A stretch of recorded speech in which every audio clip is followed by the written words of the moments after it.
Au nom d'Allah, le tout miséricordieux, le très miséricordieux. Dis, il m'a été révélé qu'un groupe de djinns prêtèrent l'oreille, puis dirent, nous avons certes entendu une lecture, le Coran, merveilleuse, qui guide vers la droiture. Nous y avons cru, et nous n'associerons jamais personne à notre Seigneur. En vérité, notre Seigneur, que sa grandeur soit exaltée, ne s'est donné ni compagne ni enfant.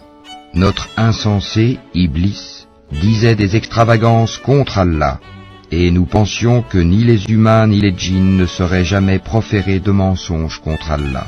Or, il y avait parmi les humains des mâles qui cherchaient protection auprès des mâles parmi les djinns, mais cela ne fit qu'accroître leur détresse. Et ils avaient pensé, comme vous avez pensé, qu'Allah ne ressusciterait jamais personne.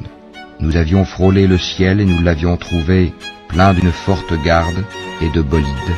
Nous y prenions place pour écouter, mais quiconque prête l'oreille maintenant trouve contre lui un bolide aux aguets. Nous ne savons pas si on veut du mal aux habitants de la terre, ou si leur Seigneur veut les mettre sur le droit chemin. Il y a parmi nous des vertueux, et d'autres qui le sont moins.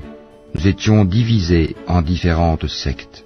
Nous pensions bien que nous ne saurions jamais réduire Allah à l'impuissance sur la terre, et que nous ne saurions jamais le réduire à l'impuissance en nous enfuyant. Et lorsque nous avons entendu le guide, le Coran, nous y avons cru, et quiconque croit en son Seigneur ne craint alors ni diminution de récompense, ni oppression. Il y a parmi nous les musulmans, et il y en a les injustes qui ont dévié. Et ceux qui se sont convertis à l'islam sont ceux qui ont cherché la droiture. Et quant aux injustes, ils formeront le combustible de l'enfer. Et s'ils se maintenaient dans la bonne direction, nous les aurions abreuvés certes d'une eau abondante, afin de les y éprouver. Et quiconque se détourne du rappel de son Seigneur, il l'achemine vers un châtiment sans cesse croissant. Les mosquées sont consacrées à Allah, n'invoquez donc personne avec Allah. Et quand le serviteur d'Allah s'est mis debout pour l'invoquer, ils faillirent se ruer en masse sur lui. Dis, je n'invoque que mon Seigneur et ne lui associe personne.